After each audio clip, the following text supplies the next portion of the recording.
the final tonight.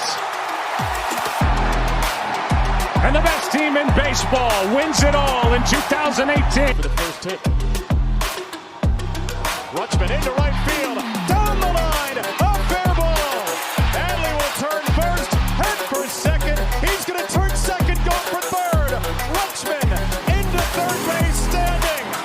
An extra base hit. His first hit in the major leagues.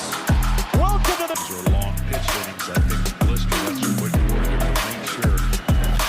Here's a high fly ball into right. Back his bat's on the move. On the track. He's got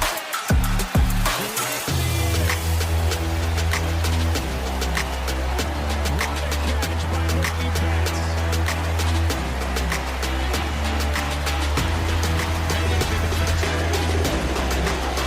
Now, Clifford looking for a clean inning here in the seventh. Hit well out to right center field. Jones still on the move, running out of room, and he made it!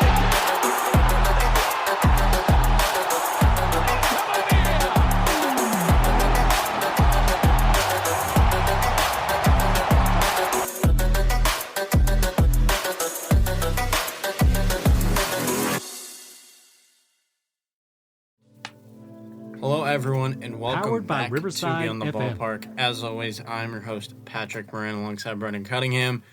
Of course, we are recapping the trade deadline that was. The deadline was officially on July 31st, and there were a ton of moves that went down, so we're not going to break down everything, but we do have some kind of takeaway, activities and, ideas here for winners, losers, and then some superlatives about everything that went down during this deadline. But before we dive into all that stuff, Brendan, how are you doing? It hasn't been that long since we last checked in. No, just talked last Monday, but a lot went on. Obviously, trade deadline happened. That's like one of the biggest days of the MLB season. So yeah, a lot of deals went done. I'm not feeling great though because the Red Sox didn't do what I wanted, but we'll get into that later. But yeah, how you feeling? I'm feeling pretty good. I mean, it's disappointing for the Orioles that that they were sellers. We didn't expect to be in this spot, but we pretty much got rid of all the rentals and then a few pieces that had some control. But we didn't quite expect we didn't think we were going to get an offer for, that player, and we just felt it was too good to pass up. It kind of felt like. So, yeah, I mean, a lot of the roster's gone in terms of the Orioles. Ramon Urias to Houston, Ryan O'Hearn to San Diego, Ramon Laureano to San Diego, same deal. Cedric Mullins to New York, Gregory Soto, Seranthony Dominguez. We talked about them last episode. Go check that out. But it's a new look team, no doubt. It feels a lot different, but I think we just got to move forward, forget this year happened, kind of recoup, and yeah. That's all that can be said. But Red Sox, I know you vocalized before we started recording that you were disappointed, and like you said, I know we're going to get into that later. There's only 2 moves. Pretty shocking, I would say. I mean, yeah, you look at every single, before the deadline, I think everyone was thinking Red Sox are going to do something. They're on the cusp. They could win the American League East. They make the right moves. They need a starting pitcher, some bullpen help, maybe a first baseman. There were, like if you went through every single starting pitcher, you looked up their name, you went to the news before the trade deadline, you would see like Red Sox interested. You just count them like Joe Ryan, Sandy Alcantara, Merrill Kelly, Mitch Keller, like all the best starting pitchers in the market. Red Sox were all linked to them somehow. And they just didn't get any of them. So it was really disappointing. I thought it was going to be a good deadline. I thought we were really going to push to make this team better, but Craig had other plans, and it's not good. What was I going to say? There was the glorious 2 minutes of Joe Ryan on the Red Sox. Oh, Want to tell the listeners how that was? Yeah, I was watching like a live stream, and it was like Yahoo Sports misread a tweet from a MLB insider, and they thought it said that the Red Sox traded for Joe Ryan. So then the Yahoo Sports then posted on their X page and the Twitter page, whatever, Joe Ryan traded the Red Sox, which, we were all Red Sox fans, we were shocked. We were, all of a sudden, it was, because that was like at the end of the deadline, we were thinking, this is terrible. All these guys are going, we didn't get anybody. And then, like, okay, this is going to be really good, actually. But then they deleted it, and I realized it was a mistake, and then it all just got a lot worse. Um, and then the Dustin May trade came in, that was kind of the defeat right there. But that was definitely Yahoo Sports got to clean it up. Yeah, I don't want to go through that, and I'm grateful I didn't go through that. I went through a different type of heartbreak, which I guess is better, rather than having a glimpse or a sliver of something so good just for it to go away so soon. But without further ado, we'll get into our post-deadline thoughts. We'll just run through the winners first. So we picked out 5 winners and 5 losers of the deadline in terms of teams. And, we'll just go rapid fire, get some thoughts, talk about teams that we want to talk about. But for me, I said the winners were the San Diego Padres, the Philadelphia Phillies, the Seattle Mariners, and the state of Texas. So both the Astros and the Rangers, I thought, did a really good job. And for me, those are my, 5 best deadlines overall. Okay, I don't hate that. I had the Seattle Mariners, the New York Mets, San Diego Padres, Baltimore Orioles, and Philadelphia Phillies.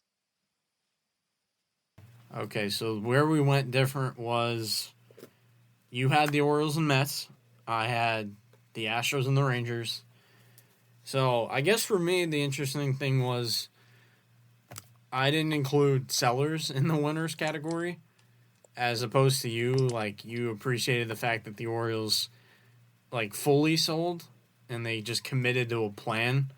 So I'll let you talk a little bit about that.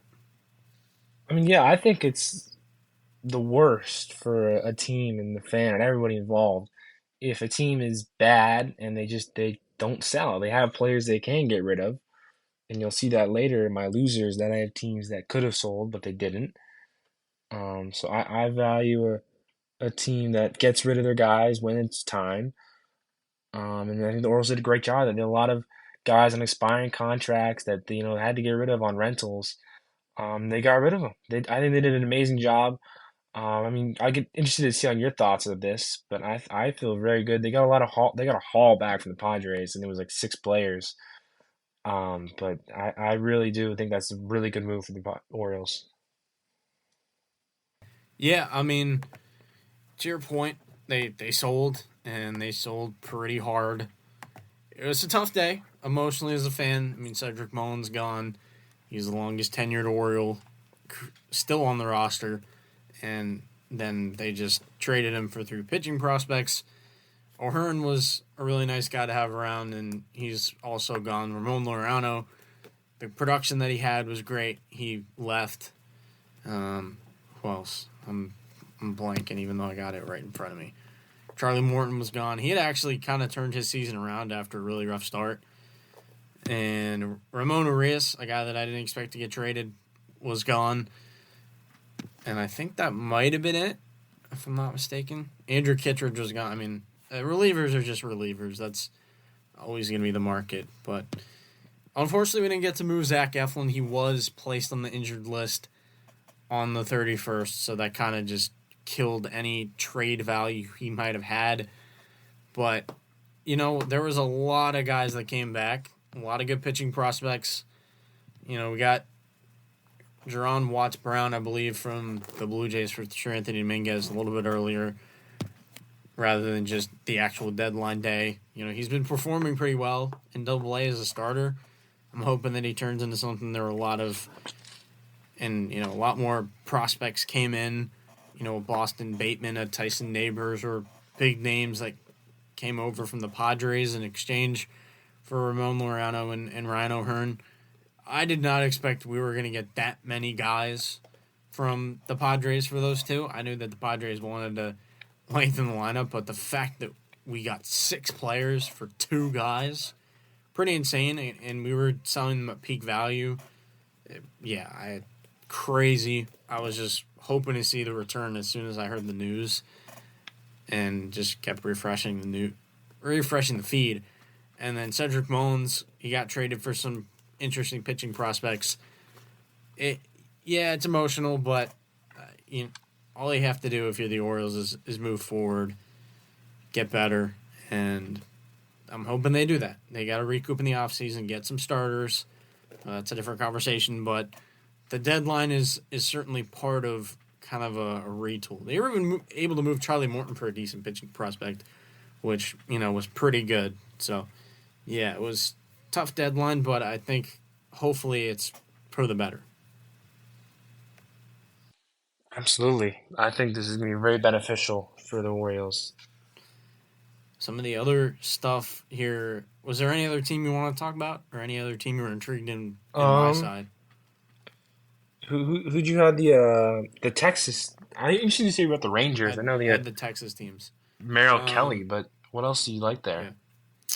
I think it was just really the Merrill Kelly move.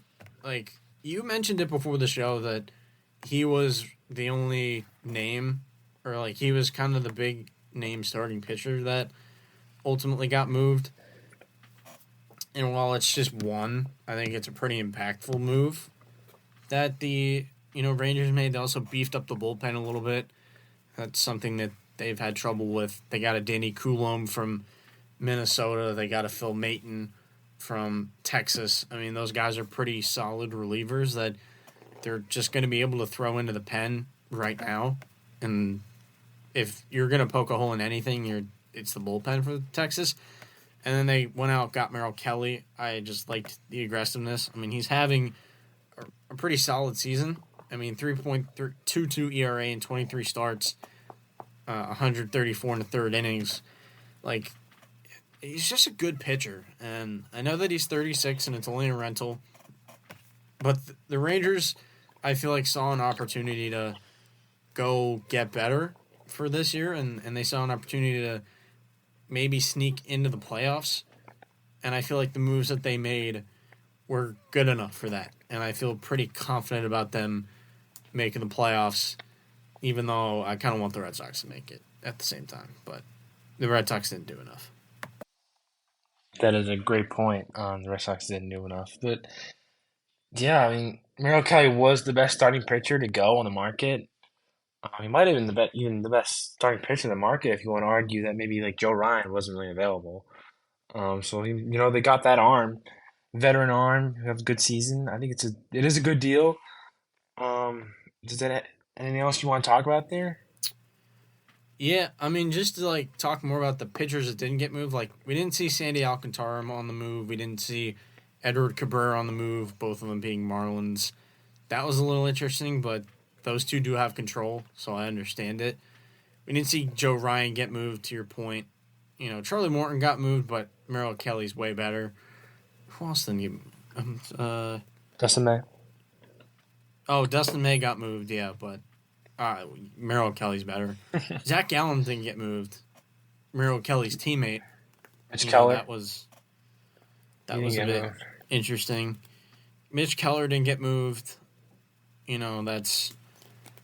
That was interesting. I mean, I know he's been floated for like a year or two now, but he's always a guy that feels like he's going to be in that rumor mill.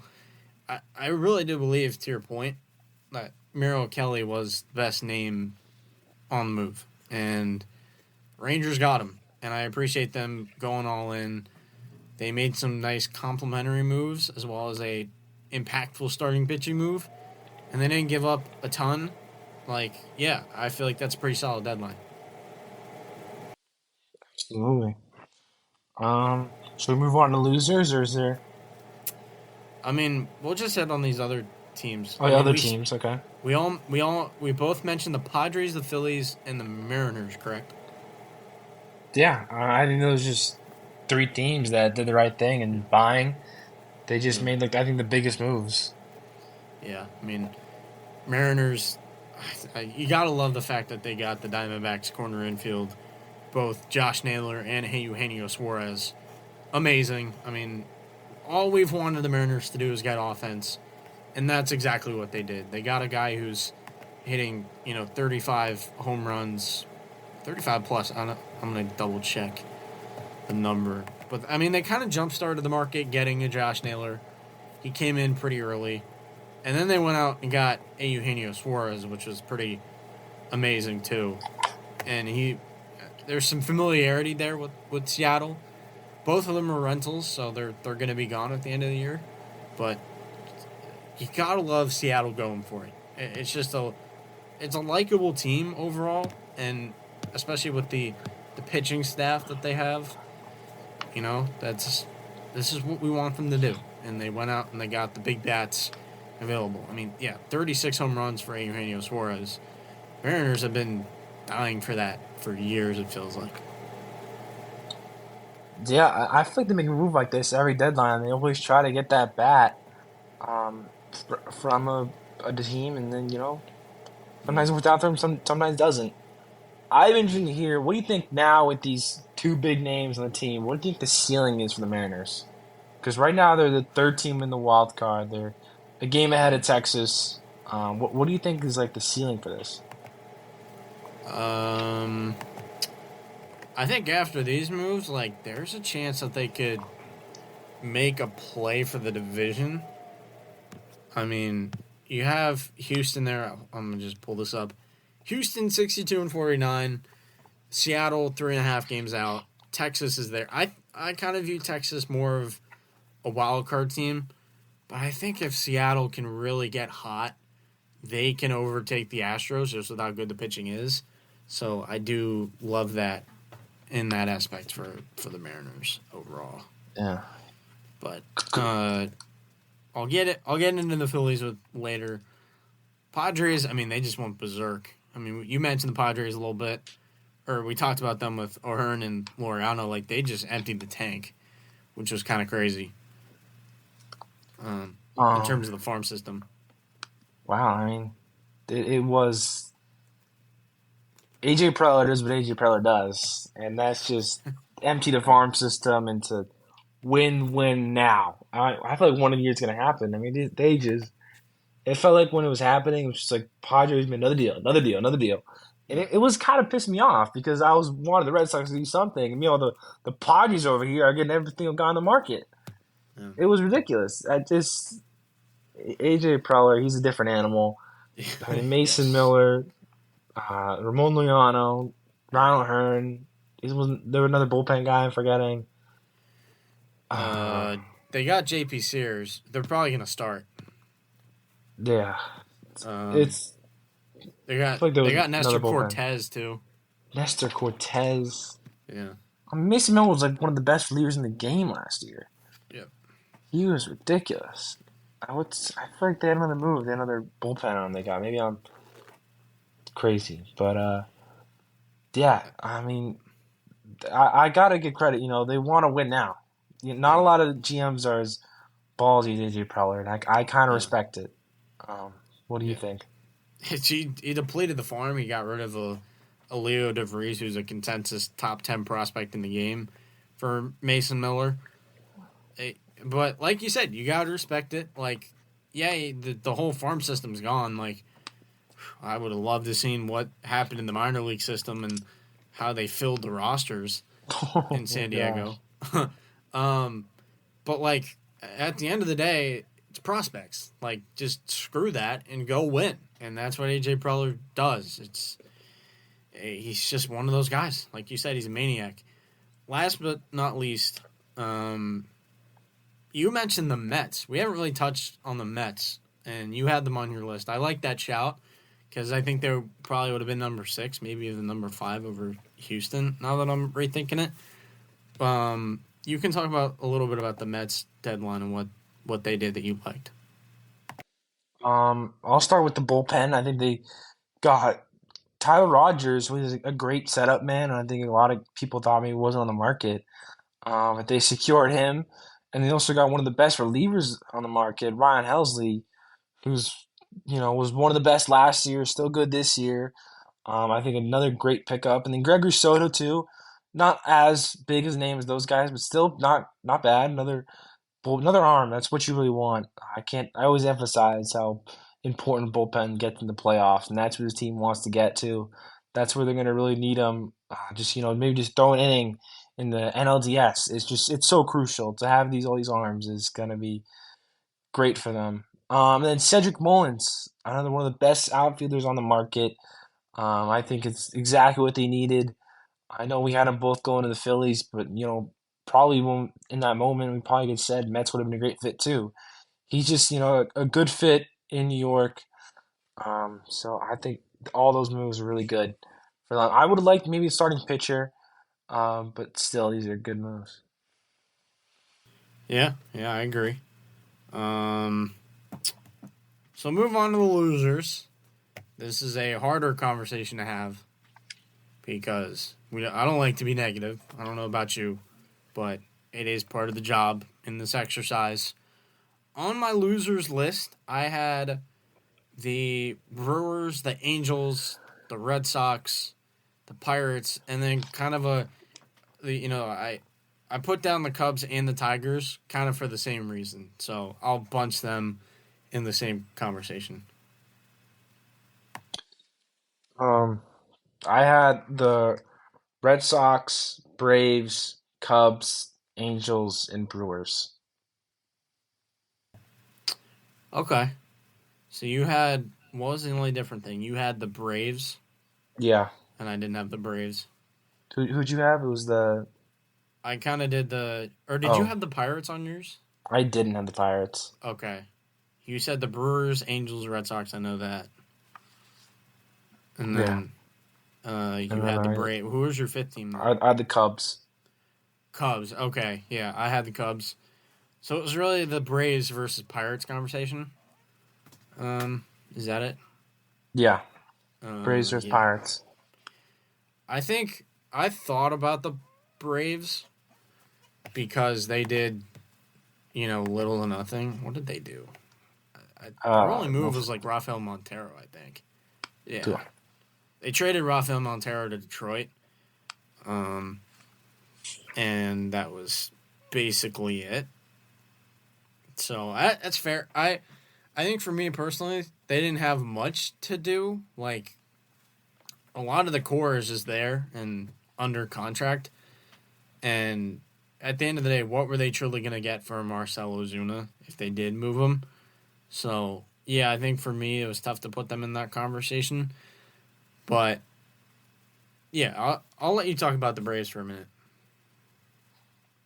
I just think for the Braves, you would have got much for Marcell Ozuna, but I think it would have been worth it to get rid of him. I feel like after not even making any big deals, it just kind of sets the season as a wash. And that's kind of the second year straight where the season's a wash because last year, obviously, injuries, and this year isn't going as well as they thought.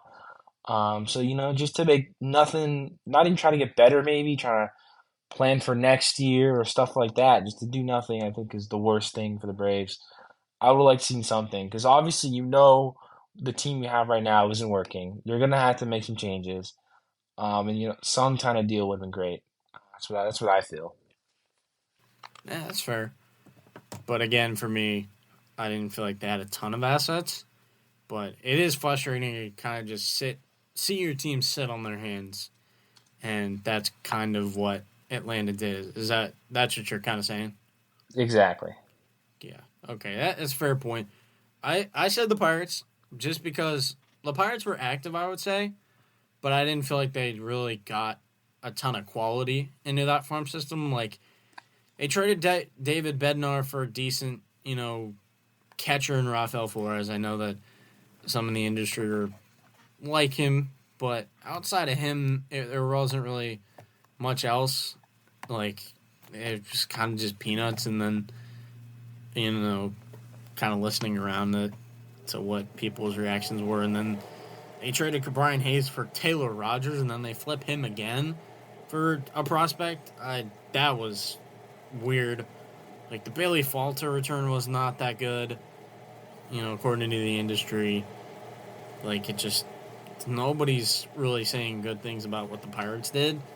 And they were in a spot where they could have moved some pieces. Like, they could have moved an IKF, they could have moved an Andrew Heaney, and they didn't do either of those things. They just kind of got out from under the Brian Hayes money, and that was basically it. So, yeah, for a team that's not going anywhere, like, they have no bats, they didn't do anything to really expedite the process here. And that is what's frustrating, because the Pirates are just, they're there with Paul Skeens and Jared Jones and Mitch Keller, and they got Bubba Chandler on the way, but they just can't get bats to save their lives. And this deadline did not, didn't improve it. Didn't improve the situation. I think just the way I feel about it though is, they got rid of Dave Bednar, which I think is a good move for them. Even if the return isn't quite what you want, but Mitch Keller, he does have some control, so there's no need to get rid of him right now.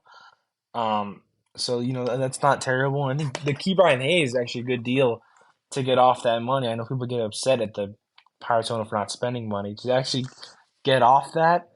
I think is not bad for them, because obviously I think we know by now, Key Brian Hayes is not we thought maybe. So that's not bad. I feel like the team, they didn't have much, and they got rid of Dave Bednar, Mitch Keller. You don't have to get rid of him. It would have been nice.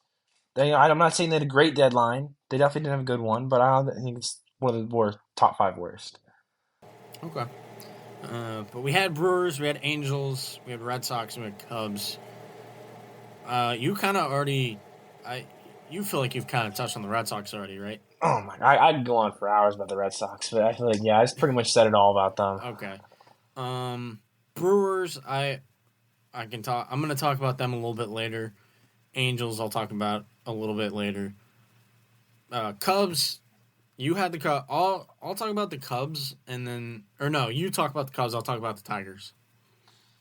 All right. Cubs. Yeah, I feel like they kind of go hand in hand with the Brewers. I don't know if we want to kind of wrap them together, but Cubs are a team. They're second in the entire MLB right now in record. They have a real shot of winning the World Series. That is not a joke at all. If they made the right move, and I think it was getting a starting pitcher, that would be the move to make. Like a Merrill Kelly or someone else. That's the move. This window is right now. I mean, Kyle Tucker, you don't know. I don't think they're going to extend him. They haven't done it yet, so you need to win now. You have all the pieces. You have PCA playing an MVP type season. Kyle Tucker up there right now. He's in Chicago. You got to take advantage of this and get a starting pitcher and try to win the World Series, because that is not a joke for the Cubs.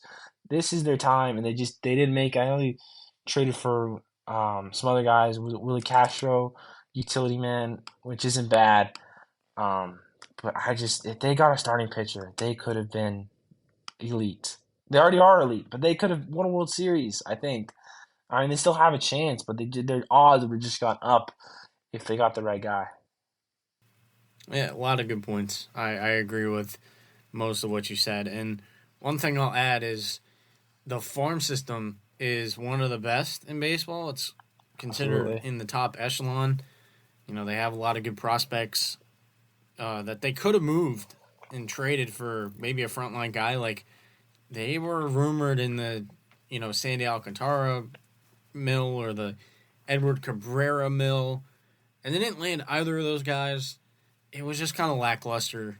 Like, they didn't really go out and make an aggressive move, and they did improve along the margins. Like, a lot of those, trades are trades that it just kind of rounds out the roster, but we don't want to see that. We want to see the Cubs, get Sandy Alcantara, get an Edward Cabrera, and go make that run like you said. I mean, it's a World Series caliber team, and they didn't do anything to really make themselves that much better. So, yeah, I agree.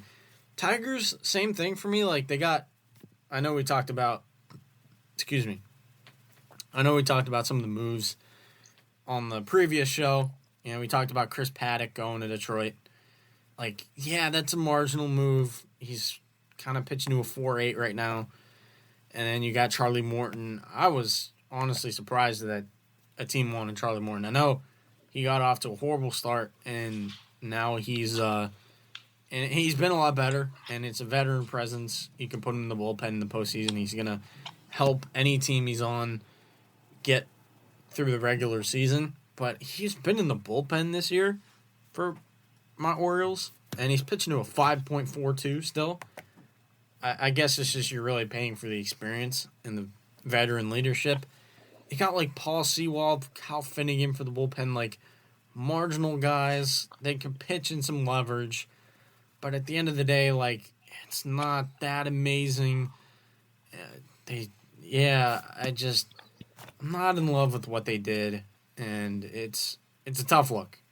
So, yeah, for me, I didn't think the Tigers moved the needle. And this is a team that's been really good, and they're kind of they kind of hit a snag recently, another 5-5 in their last 10.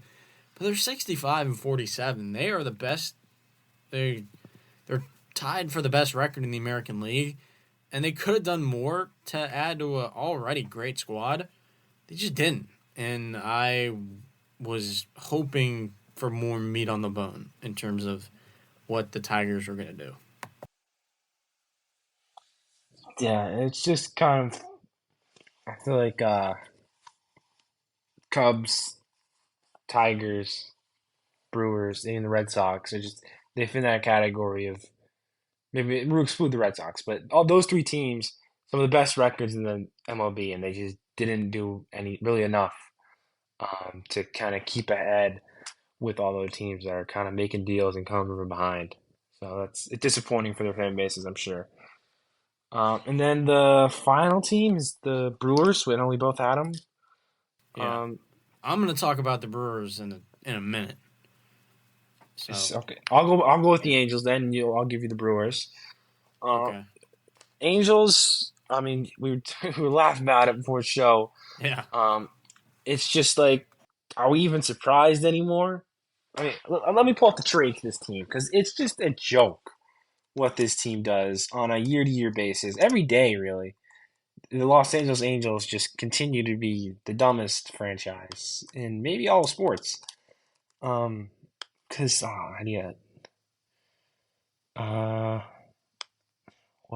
were these moves? The moves were Andrew Chafin and Luis Garcia from the Nationals in the same deal, and then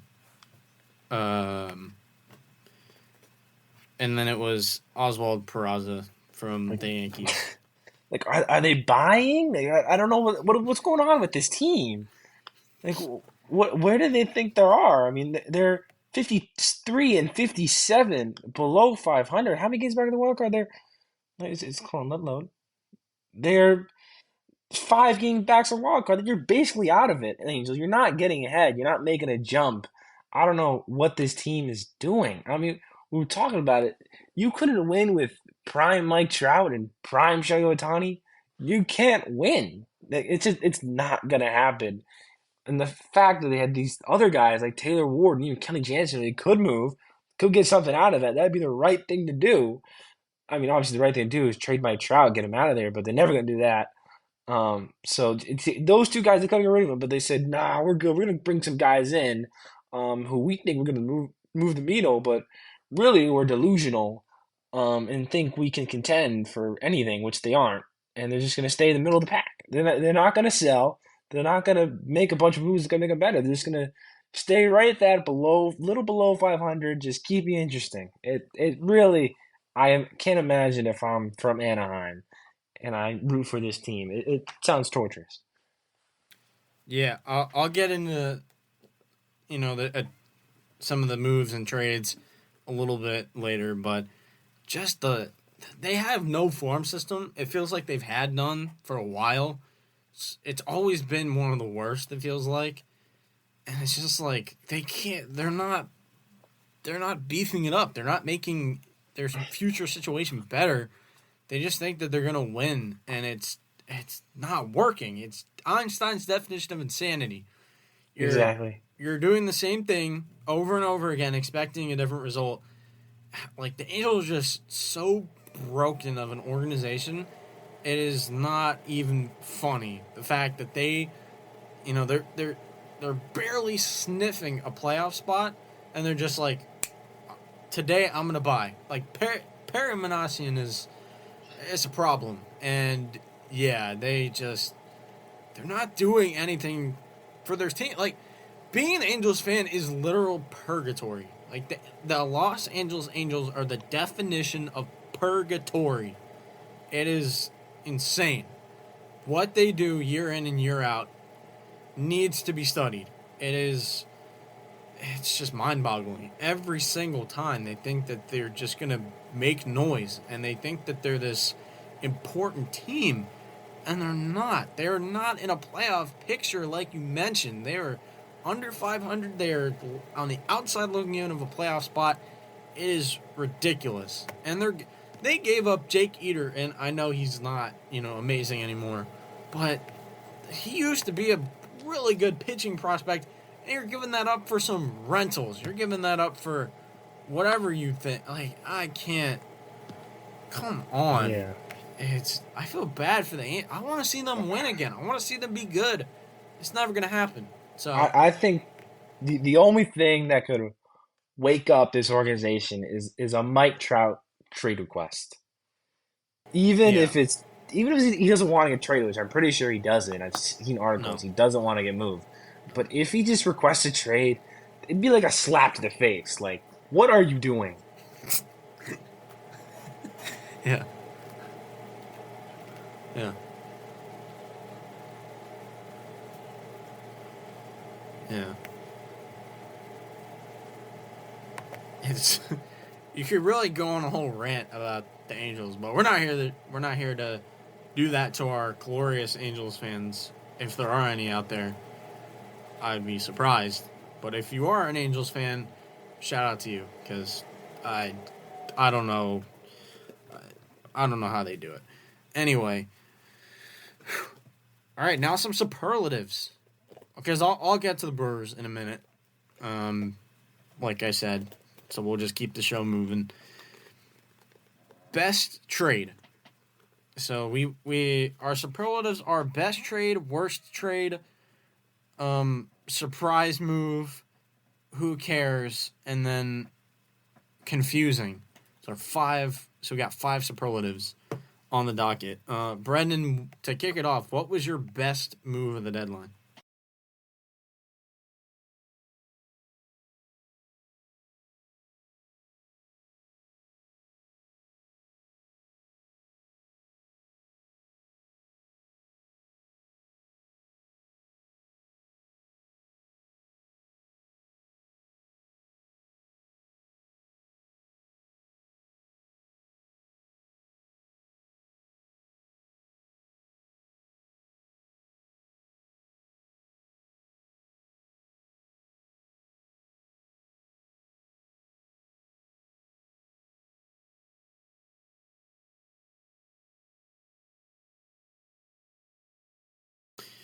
I love that chat. I actually didn't pick that, even though he was the best bat available, and he went to the best spot where he's needed for the offense.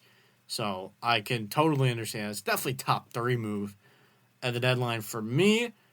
Maybe some recency bias, because I did see a clip of it the other day of this certain closer rolling out, and it's Yohan Duran to the Philadelphia Phillies.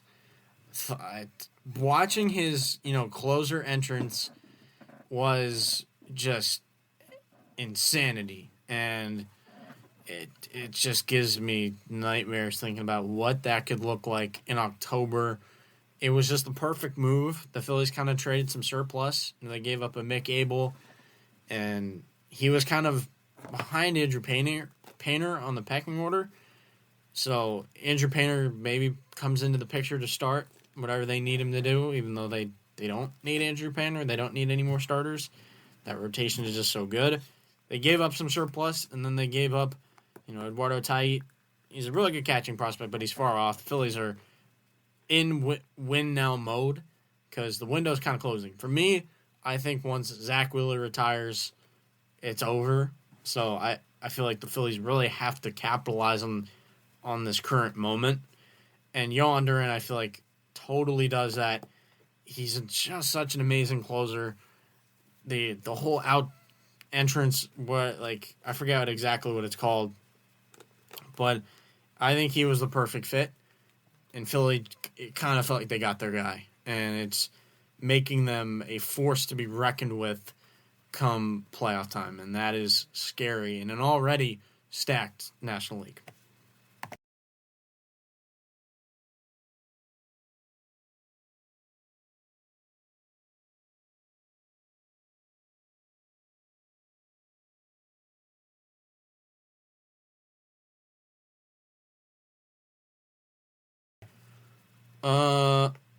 You go, because I just went for best move.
Yeah, I know you got some personal feelings towards that, being a Red Sox fan, but it is a really not good move, to say the least. But who knows? Maybe they find something in the tank for Dustin May. They got some pitching infrastructure over there in Boston. No idea. For me, I said that the worst trade was Jordan Montgomery and Shelby Miller going to the Milwaukee Brewers. I don't understand why the Brewers decided to make that trade. Just like, you didn't need Jamont. There's already a lot of pitching there. You dealt Nestor Cortez because he was essentially surplus. And instead you take on Jordan Montgomery money when you're a team that has a reputation of not paying money. I'll look it up in a second. I don't actually know how much of the salary that the Brewers are taking on. And then you get Shelby Miller. Like, yeah, he's been a decent reliever this year. But, like, again, it's a strength. You don't need bullpen help if you're the Milwaukee Brewers. They make pitching out of thin air. If anything they needed to add to the lineup, they didn't do that. I mean, they gave up nothing. But I just think it makes zero sense in why they wanted to take on both of those guys. So, yeah, there were other ways to improve. You didn't need a reliever to get better if you're Milwaukee, and yeah, that's my main problem. Just the fact that they were willing to take on a Jordan Montgomery, Shelby Miller, makes no sense. But you can kind of talk about some other stuff. I'm gonna look up how much of the salary they're taking on real quick.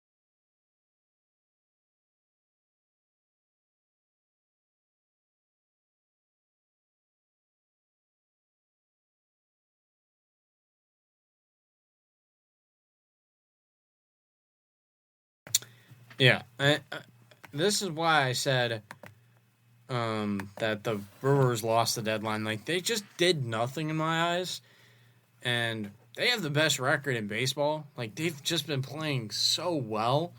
And the fact that they do this at the trade deadline was really sad. Because I kind of like the Brewers. I don't know why. I've always had a soft spot for the Brewers. Went to Milwaukee last summer. It's a great place, great stadium. And just, come on. Like, yeah, I didn't get it. But I'm going to look it up real quick. How much money did the Brewers take on in the... Because they traded a player to be named later or cash.